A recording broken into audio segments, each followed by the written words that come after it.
Hello everyone and welcome to this newest edition of A Question of Cosplay. This is Remleiz from 40k Theories, and joining me this week is Sheila from Nyara's workshop. So firstly, thank you for joining me today.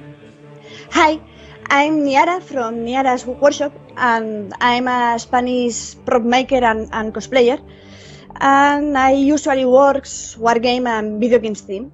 So, hello. As always, I'll post a link in the video description below so you can check out her work. So firstly, what got you into Warhammer 40,000 and Warhammer 40,000 cosplay? Well, I started like most of hobbyists, I guess. When I was like 10 years old, I used to walk every day in front of my local games workshop store, and I watched people painting minis. I wanted to paint miniatures too, so I began painting fantasy miniature. Not so well, I did so using one thick layer of paint, so if you are hearing that, I'm sorry, Duncan. After some time, I fell in love with Dark Eldars, the one from 2010, and they made me change to 40k. Regarding cosplay, when I was 14, I used to play Dark Heresy, the role-playing game, you know. Yes, I know that one, yeah. And I like very much Battle Sister aesthetic, so the idea of making a Sorita cosplay came to my head. I hadn't done nothing related to cosplay at that time, so I discarded the idea because it was totally impossible for me, but it became a life goal for the years to come. After some time, when I got into 40k lore, I realized that I wasn't not going to be able to wear any cosplay that would honor the false emperor. So yeah, so I thought to myself, why not changing the lore a bit? And the past year, the Khornate Sister idea came to me. At that time, I finally found myself able to make such a complex cosplay, so I did it. How long have you been cosplaying for? Cosplay as such, only for 2 years. Past year, I made a Toja cosplay, which is a faction from the Infinity War game, and this year the Fallen Sister.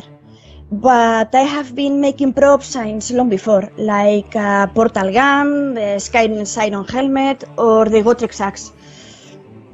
Okay. Take us through your process of designing one of your cosplays. For the Khornate Sister, I start to collect hundreds of Khorn and Battle Sister related illustration. Then I check them all, highlighting every detail and shape I like from each one, and translate everything into drawings that will help me later to design each piece of armor. Okay. And what are the general reactions to your cosplays? Well, my cosplay have always been based on wargame characters, and the wargame community in general is a very supportive and passionate community. So I have always received a lot of support from it. For instance, when I share the Khorn cosplay in the Spanish 40k Facebook group, it generated a great debate about the possibility of the sister being corrupted by Khorn. And it was quite interesting for sure. Okay. What is your most and least expensive cosplay project? The most expensive is the Khorn one, which was about 200 euros.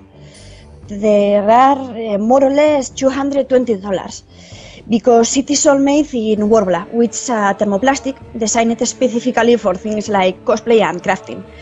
It becomes malleable when heated and harder when it cools, so it's very useful. And the last, the one I'm working on now, the comedian from Watchmen, which I plan will be between 30 and 40 euros, and a lot of hours, of course.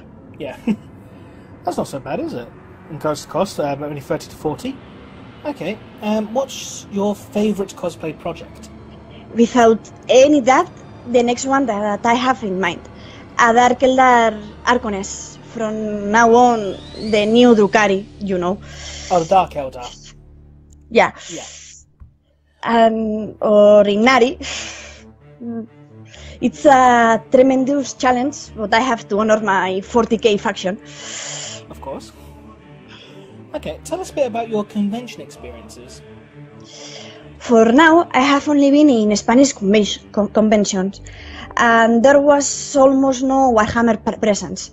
But I have always like when wargames come to me screaming heresy, and well, you know how that ends, with more skulls for the throne. And screaming blood for the blood god, I assume, as well. Yeah. Okay. And finally, what advice would you give to up-and-coming cosplayers? Well, it's worth spending time researching and collecting hundreds of concept pictures, and always keep in mind the general appearance you want to achieve and follow that direction. Always don't make yourself a mess. It's also very important to investigate which materials suits best your needs. It will save you a lot of money and time. And finally, don't get upset if things doesn't turn out as planned. Give yourself a couple of days to relax and a fresh perspective. Then hit that EB1 later again. Okay then. I believe that wraps up pretty much every question I wish to ask you. For everyone watching at home, again, there'll be a link to Nyara's Workshop's Facebook page so you can check out all of her amazing work. And thank you, Sheila, for joining me today. Thank you and bye, and sorry for my bad English. It's quite alright, don't worry. Anyway, for everyone been watching at home, this has been Remleiz from 40k Theories, and we'll see you again next time. Bye bye.